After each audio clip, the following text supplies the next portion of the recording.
Good all. Thank you for coming. We'll just give it a couple more minutes to let a few more people come in and then we'll get started.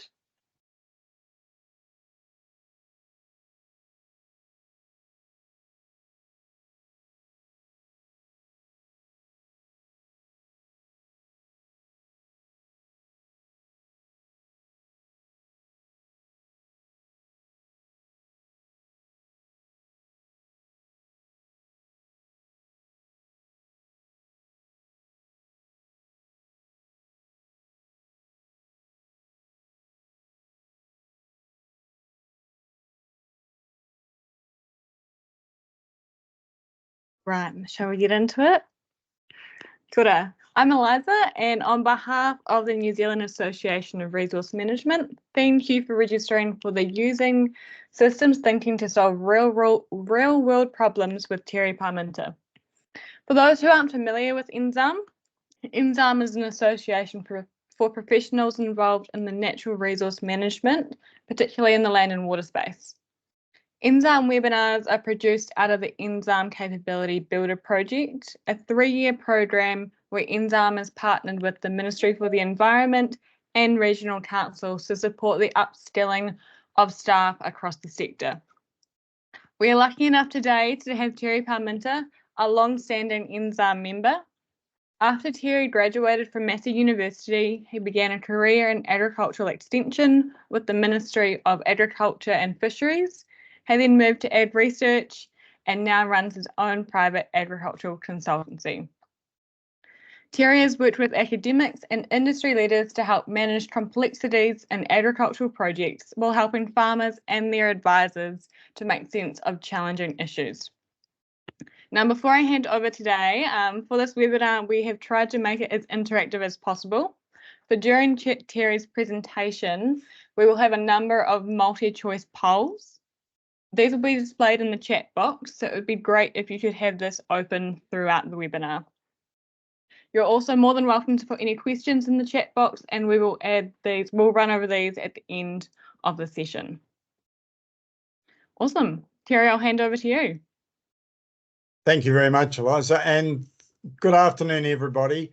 I'd like to thank NZARM for this opportunity to share with you my experience in using systems thinking to solve real-world problems.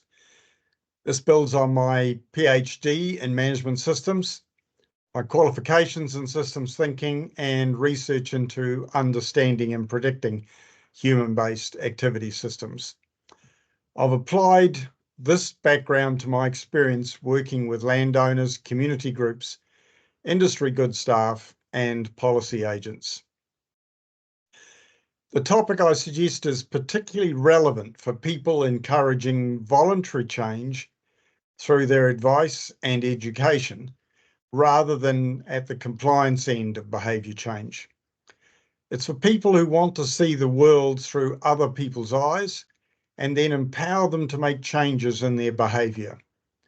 So to do that, I will be describing the importance of understanding people's decision context in building relevant systems, the roles of subsystems, feedback, emergent properties, boundaries, and control, and then I'll make some conclusions.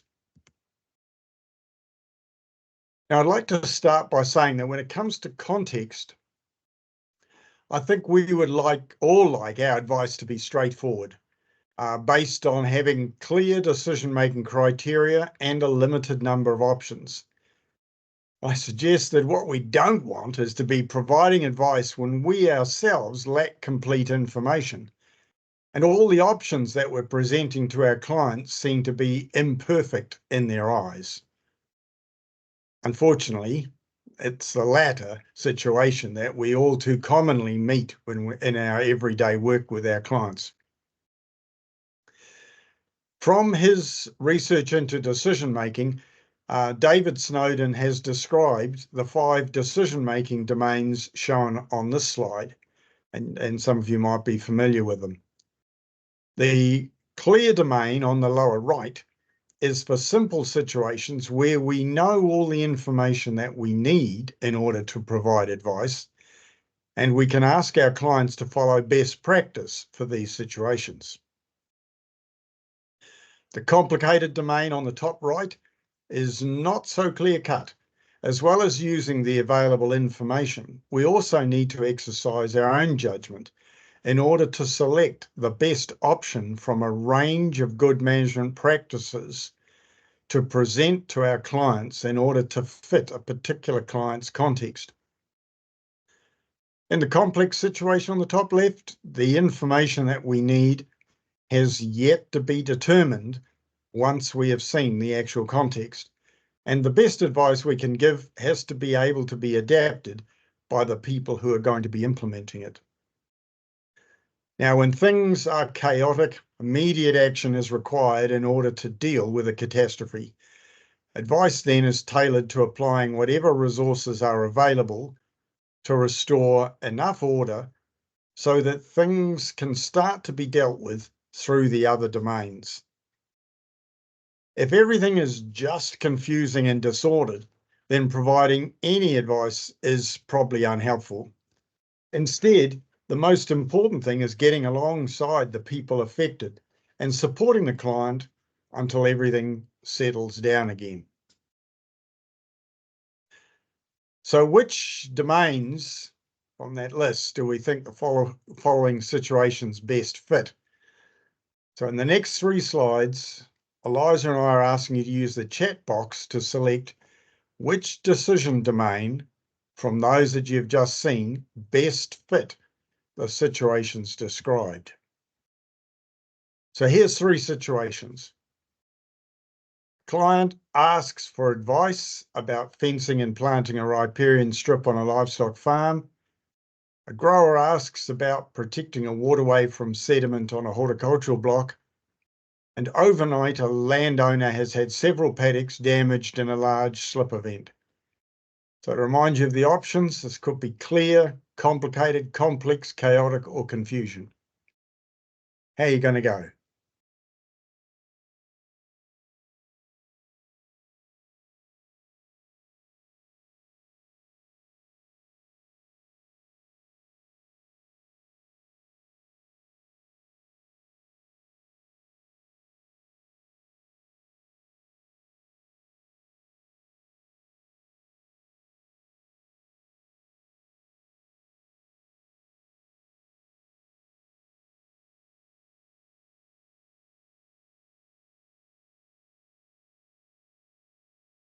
Terry, we've got a couple of results coming in now. Yep. So with this first one, we've got, it keeps changing, but we've got about 90% of people have indicated it's clear and 11% have said it's complicated. Yep. I'll wait until they're all in.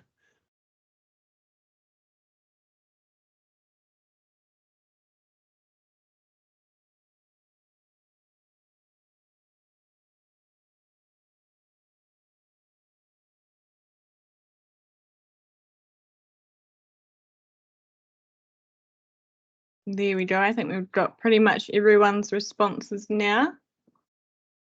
Yep.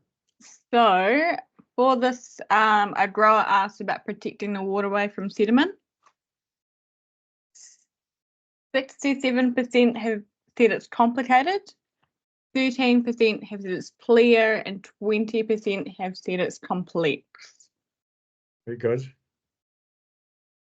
And this last one, and overnight a landowner has several paddocks damaged in a large slip. 64% of people have said this is chaotic. Good. Good on them. So that the first one, it could be clear if we think there are enough rules and guidelines that people could follow them, and that would be all that would be required.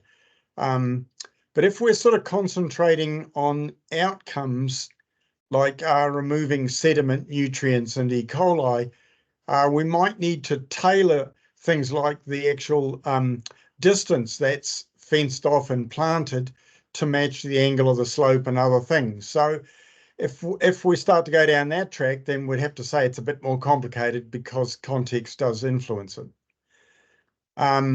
With the grower, then it sounds as though most people would say that we need to understand a context, so it's complicated, possibly complex, and then the landowner that's had several paddocks damaged in one large slip event, definitely chaotic, could even be confusion. All that they might want is just a big hug. Yep, I think all the answers are pretty well match the sort of situations and the limited amount of information I've given you. So where I get to in that is that I suggest that systems thinking is most needed when we lack complete information, when a number of options might be possible, or implementation has to be highly adaptable. And this is when we're dealing with complicated or complex situations in particular. The picture there is of the cathedral in Barcelona, the Sagrada Familia, designed by Antoni Gaudí. It was begun in 1882, and it's currently just over half finished. A lot of the plans for the cathedral were burnt during the Spanish Civil War, and it's estimated that the building will take about 160 years in total before it will be completed. Definitely complicated and complex. So when things are complicated and or complex, then I suggest systems thinking provides a way of understanding, organizing, and managing the world around us so that we more effectively utilize available resources in human activity systems. Now, if these decision environments are fixed and predetermined, such as in computer software, then typically we describe these as hard systems. If these are open to interpretation, difficult to quantify and evolve over time, then we describe these as soft systems. And today I'm particularly focusing on soft systems. Effective systems of whatever kind have a number of properties. And it's when we neglect one or more of these that we can generate conflict with our clients. We might miss opportunities, inadequately address their problems, and our advice can be undermined by unintended and unexpected consequences. Now, in the next few slides, I'll go through some of the most important of these properties. I'll start by talking about the purpose. So that all systems have a purpose describing the inputs into the system, how these are to be transformed within the system, and then the outputs. Now, the slide has two examples of purpose statements.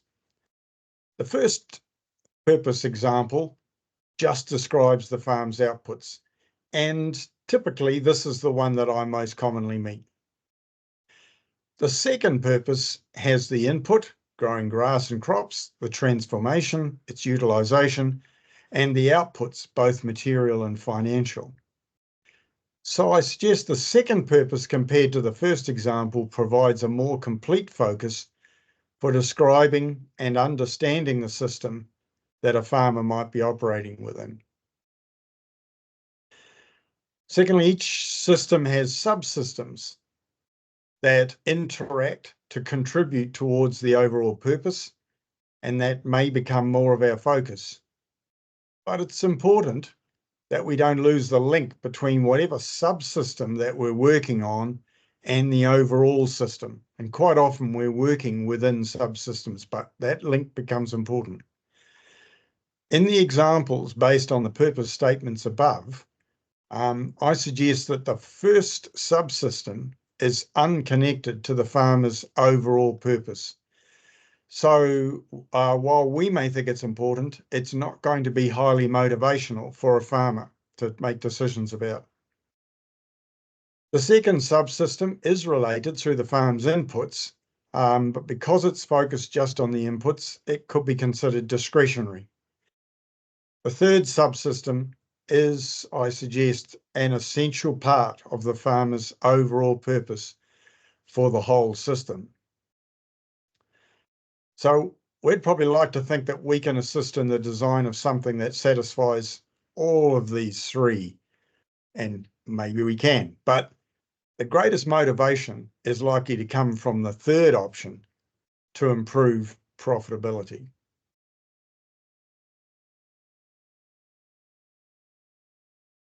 Now, identifying the relevant feedback loop is critically important in the design of any intervention. This describes the way that the decision maker knows whether and how to increase or decrease the process of transformation. In the first example, the farmer finds that having more lambs over summer decreases their overall carcass weights, and so profitability, and increases their consumption of pasture, and so the production of greenhouse gases. The farmer reacts by decreasing lamb numbers. In the second example, by increasing the number of lambs born, spring pasture consumed goes up, but by having less ewes, annual feed requirement goes down, overall profitability increases, and greenhouse gas emissions decrease. So similar feedback criteria can have different consequences, quite different consequences, when within a system. Understanding how the feedback loops affect decision-making is important to help us understand how systems work and what farmers will do. Another feature unique to systems is the emergent properties. Now, these are properties that cannot be produced by any component of the system operating in isolation. They result from the interactions that happen within a system. In the examples, the first emergent property relates to only one part of the system, growing grass. By neglecting the rest of the system, it's not a logical emergent property. The second emergent property, pasture utilisation, captures the results of a lot of interactions within the system, and it does represent an emergent property, something that's only apparent when the whole system is understood. Conceptual systems, and all systems are conceptual, are human constructions that we use to enable us to make sense of the world around us. When we describe a system, we are automatically including some things within our system and excluding others. To do that, we make a boundary around our systems. Now, software models always have difficulties with where to draw their boundary and what to include, such as thinking about early involvement that I had with overseer software, deciding which types of crops were going to be included and which ones weren't. So the most important part of this component in our system description is not actually what we decide to include in the system, but rather what is excluded and why we have excluded it.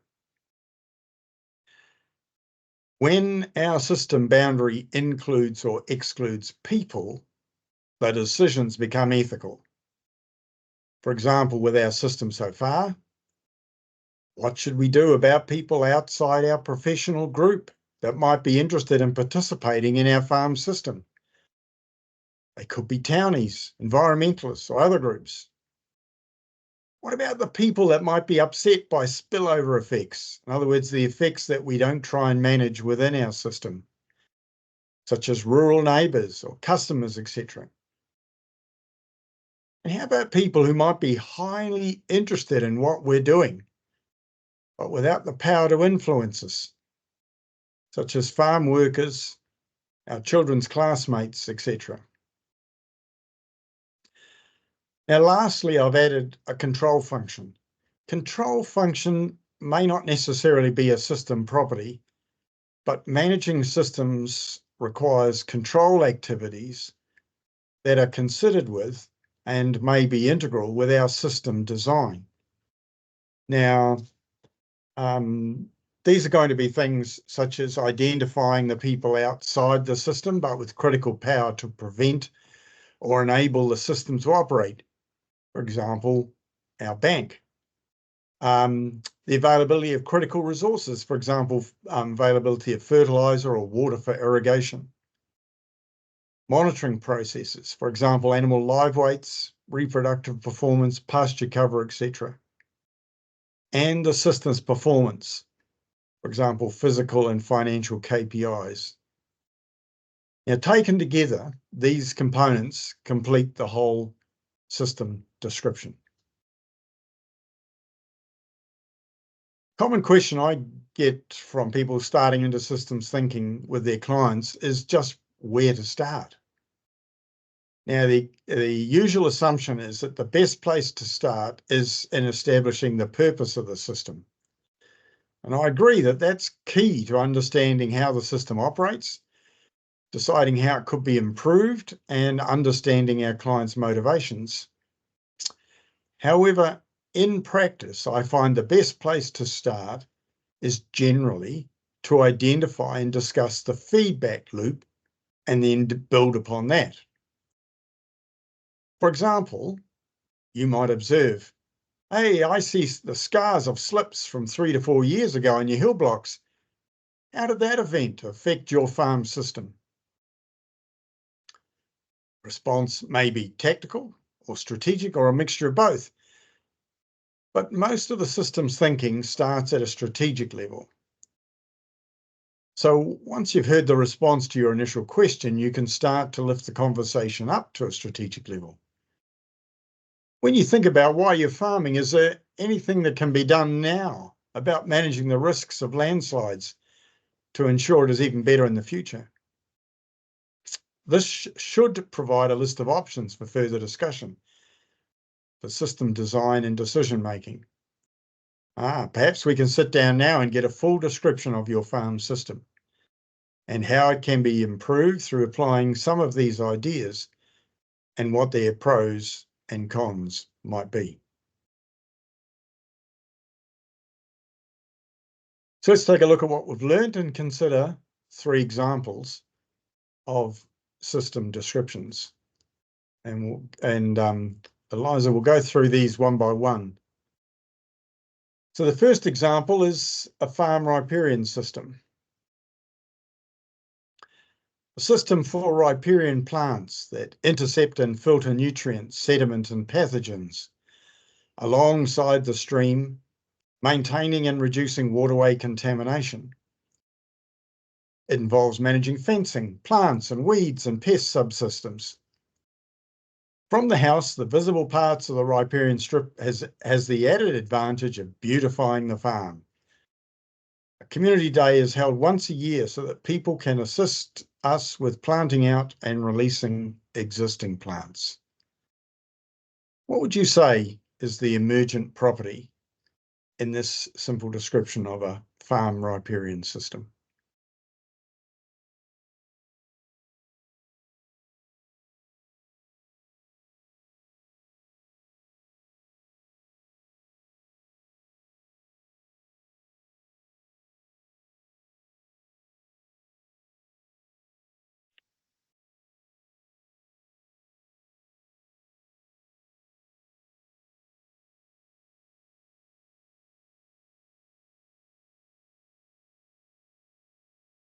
We'll wait on a couple more responses, but it's fairly close at the moment, Terry.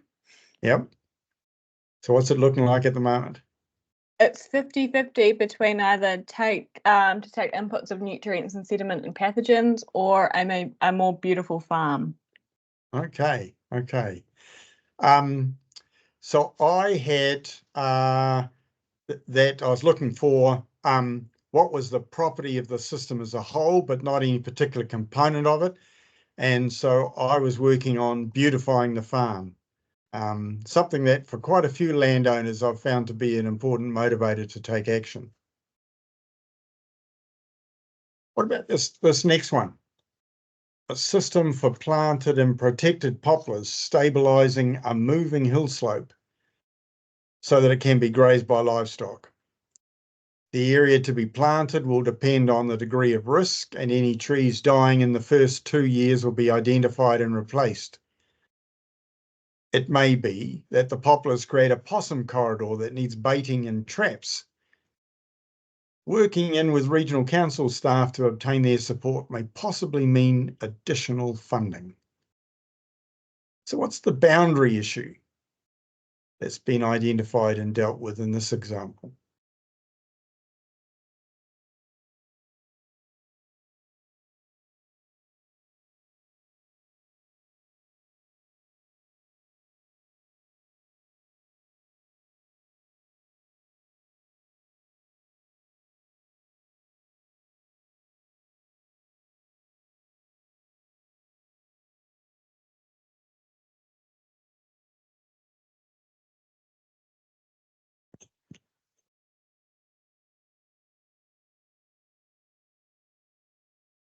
at the moment, Terry, the winner is the pest corridor at 46%.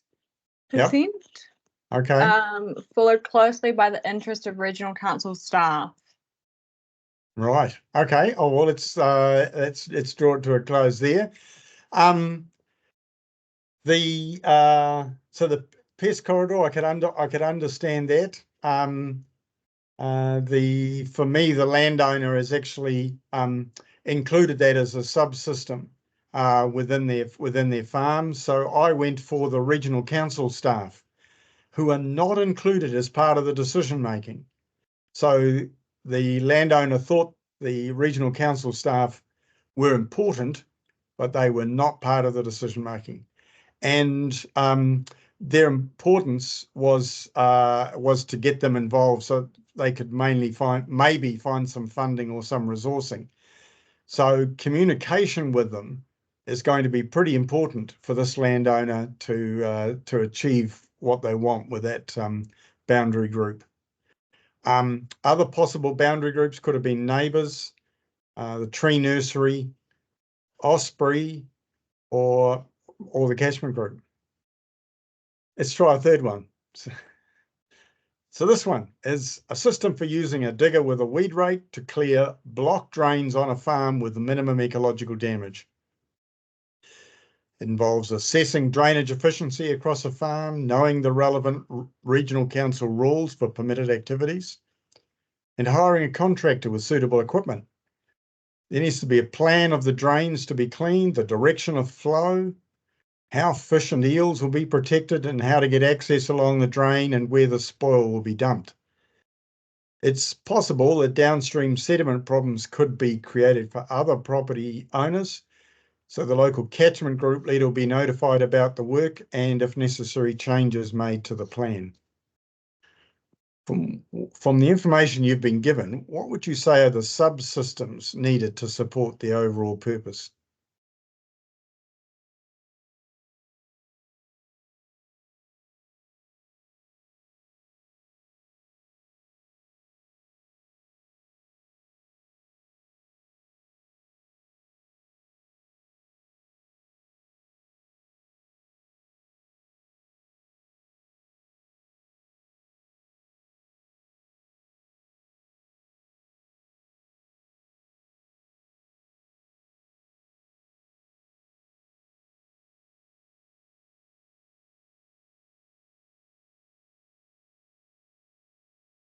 Uh, 77% of people have said knowing the relevant rules and hiring contractors. Gary? Yep, spot on. So so that was where I got to as well. So what that means is that each of those might need their own system description while maintaining the connection to the overall purpose. So for a very quick introduction to those to systems and the components, I'm pretty impressed with how people applied it. So for me, in conclusion, I suggest that with a bit of systems thinking, we're able to provide more complete advice, anticipate unforeseen errors, and identify new opportunities for our clients. And we can use system thinking to clarify complex or complicated situations, address chaotic or confusing situations, and ensure that sound communication keeps everyone focused. Systems thinking supports creativity, and it links our advice to what motivates our farmer clients to take action. So thank you, everybody.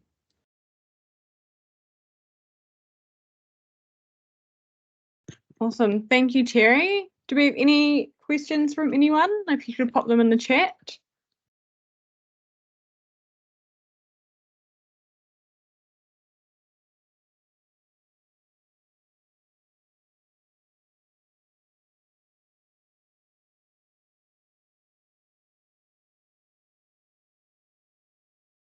Terry, Matt High would like to know, where do you go to learn more on this? Okay. A very good question, Matt. In the middle of the talk, I said there was two different kinds of approaches to systems. One was hard systems. Now these are the diagrams that you often see with people working in systems. The causal loop diagrams, they're commonly called. And those causal loop diagrams come up in courses which are run by Victoria University, Waikato University. I haven't seen them anywhere else. And those two universities do have short-term courses or have run short-term courses about hard systems. When it comes to the soft systems, the human side, which is where I focused on, with the focus on decision making and how thinking about systems enables us to influence decision making, I'm afraid I don't know anywhere locally where you could go to get more information. Now, there are systems people working inside the CRIs, and so it is possible you could get alongside some of those systems people inside NIWA, Landcare Research and Ag Research. And there may well be some systems people in universities you could get alongside as well. But it would have to be a mentor relationship. There's no easy courses I can think of. If you did want to do some reading on it, email me and I can send you some potential reading. Awesome. Do we have any other questions before we wrap up?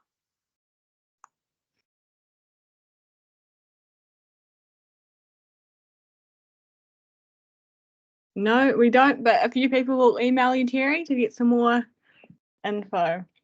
Okay. Oh, well, thank you very much, Eliza, and thank you very much, everybody else. Oops. Sweet.